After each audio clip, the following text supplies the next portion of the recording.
हाँ नमस्कार बच्चों। जैसा कि हमारा रीतिकालीन काव्य चल रहा था, रीतिकालीन काव्य में हमारा केशवदास पूर्ण हो गया, उसके बाद में बिहारी, और अब नंबर 3 पर है देव यानी देवदत्त। अगले कवि हैं हमारे देवदत्त यानी देव कवि। इनके बारे में पढ़ेंगे। रीतिकाल के ही कवि हैं, रीतिकाल के ही ये कवि हैं। तो देव कवि के बारे में पढ़ेंगे। रीतिकाल की 3 शाखाएं थी, रीतिबद्ध शाखा, रीति सिद्ध काव्य शाखा और रीति मुक्त काव्य शाखा। तो ये रीतिबद्ध काव्य शाखा के प्रमुख कवि रहे हैं देव, और देव का ही दूसरा नाम यानी पुराना नाम है इनका देवदत्त। इनको देवदत्त नाम से भी पुकारते हैं, यानी देवदत्त नाम भी इन्हीं का है। तो इनका जन्म है संवत 1730 इटावा, जो कहाँ पर है, उत्तर प्रदेश का जिला है। 1730 में इनका जन्म हुआ है इटावा में, और मृत्यु है 1824। अब देखेंगे आगे। हिंदी साहित्य में देव कवि अपने अक्खड़ स्वभाव के लिए प्रसिद्ध हैं, इसलिए इन्हें अनेक राजाओं के आश्रय में रहना पड़ा। यानी इनका जो स्वभाव था बड़ा अक्खड़ था। अक्खड़ स्वभाव ऐसा स्वभाव होता है, मनमानी करने वाला, जैसा मन में आए वैसा करने वाला, किसी दूसरे की बात को ना मानने वाला, जो भी काम मन में आया उसको कर डाला, और जो भी मुंह पे आया वो कह डाला। ये होता है अक्खड़ स्वभाव। तो हिंदी साहित्य में जो देव कवि हैं अपने अक्खड़ स्वभाव के लिए प्रसिद्ध रहे हैं, इसलिए इनको किसी एक राजा का आश्रय नहीं मिला।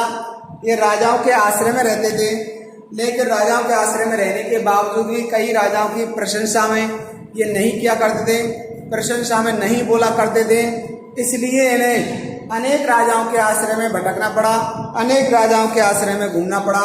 यानी किसी एक राजा के पास में इन्हें स्थायी निवास नहीं मिला। हिंदी साहित्य में देव कवि अपनी मौलिक उद्भावनाएं प्रस्तुत करने के लिए प्रसिद्ध रहे। यानी इन्होंने अपनी मौलिक उद्भावनाएं दी हैं। मौलिक उद्भावना वो होती हैं जो स्वयं की होती हैं, यानी ऐसी इन्होंने रचनाएं की हैं, ऐसे इन्होंने अपने विचार प्रकट किए हैं जो किसी दूसरे के विचार से मेल नहीं खाते। सबसे हटकर के इन्होंने काम किया है और मौलिक उद्भावनाएं की, यानी मौलिक कार्य किए हैं, स्वयं के द्वारा कार्य किए हैं। किसी दूसरे की बनाई हुई परिपाटी पर, दूसरे की बनी हुई लीक पर नहीं चले, बल्कि स्वयं ने अपने विचारों को यहाँ पर रेखांकित किया है, प्रकट किया है।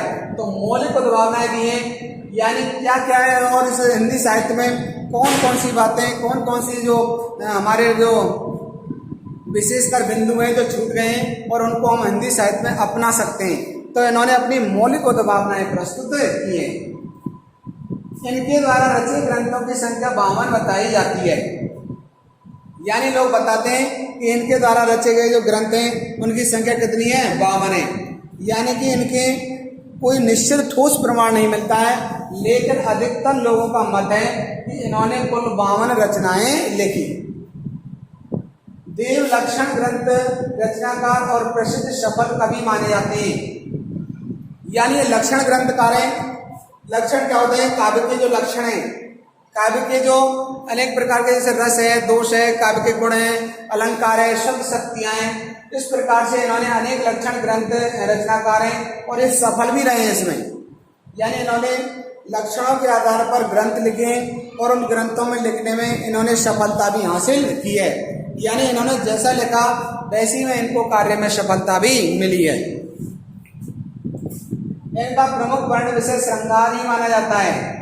इनका जो प्रमुख वर्ण विषय यानी जो इन्होंने अपनी रचनाओं में व्यक्त किया है, अपनी रचनाओं में प्रकट किया है, उन रचनाओं का प्रमुख जो वर्ण विषय कौन सा है, श्रृंगार है।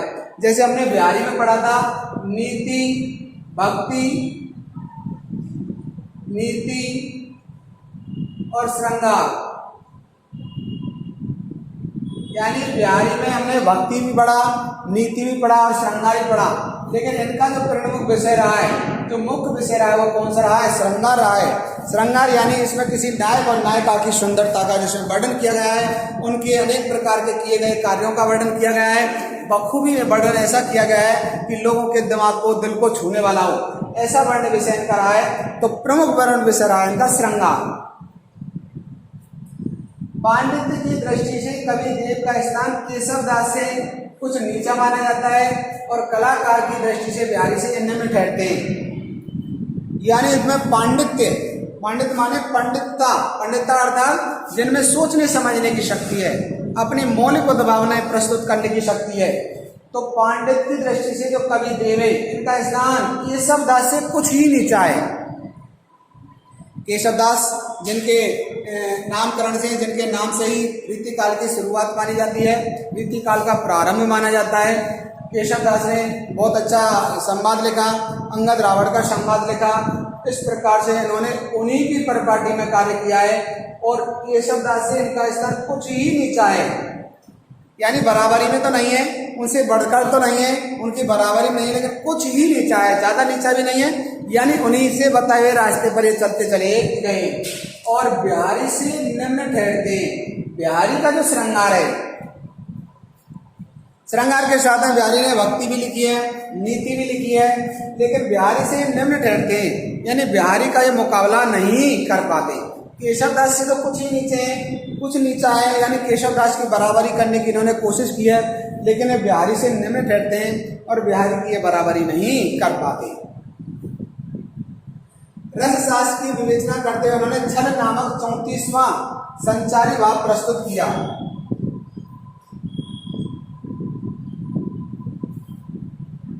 रस शास्त्र की इन्होंने विवेचना की है, यानी इन्होंने रस के बारे में लिखा है।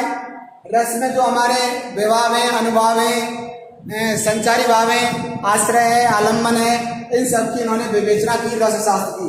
और रस शास्त्र में 33 संचारी भाव होते हैं। कितने संचारी भाव होते हैं? संचारी भावों की संख्या कितनी है? 33 संचारी भाव है, 33।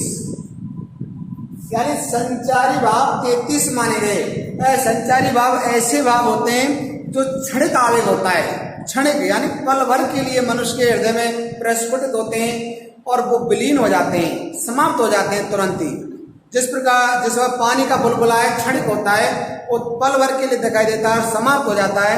इसी प्रकार से मन के अंदर ऐसे भाव, ऐसे विचार जो पल भर के लिए उद्दीलित होते हैं, पल भर के लिए प्रकट होते हैं और क्षण भर में ही विलीन हो जाते हैं, उन्हें कहते हैं हम संचारी भाव। जैसे आवेग है, हर्ष है, भय है, ये सब क्या है? हमारे संचारी भाव है। तो जिस प्रकार से ये हर्ष है, यानी कोई हमें कोई अच्छी वस्तु दिखेगी तो हमें बड़ी खुशी होगी, प्रसन्नता होगी। यदि कोई हमें कोई डरावनी भयानक वस्तु दिखेगी, ऐसे सांप दिखा तो हमें उसका भय लगेगा और जैसे वो सांप निकल जाएगा भय समाप्त हो जाएगा है। तो ये प्रकार का क्षणिक भाव होता है, पल भर के लिए भाव आता है और पल भर के आने के बाद विलीन हो जाता है। ऐसे करके संचारी भावों की संख्या कितनी मानी गई? 33 मानी गई। शंका है, जैसे उत्सुकता है,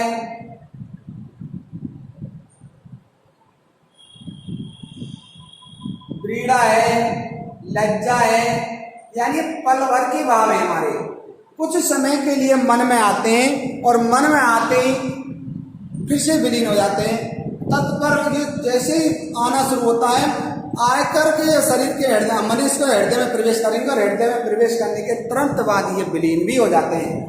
ऐसे करके हमारे 33 संचारी भाव हैं और 33 संचारी भाव सबने माने, लेकिन इन्होंने क्या किया है? छल नामक एक 34वां संचारी भाव भी प्रस्तुत किया है। इन्होंने बताया कि इन सब 33 संचारी भावों से हट करके एक भाव और है 34वां, जिसका नाम क्या है? हमारा छल। यानी छल नामक जो संचारी भाव है, छल माने किसी को एक प्रकार से किसी से इस प्रकार का व्यवहार करना कि दूसरे की वस्तु को हड़पने का प्रयास करना और इस प्रकार से हड़पना कि दूसरे को पता ही ना पड़े और वो काम हो भी जाए।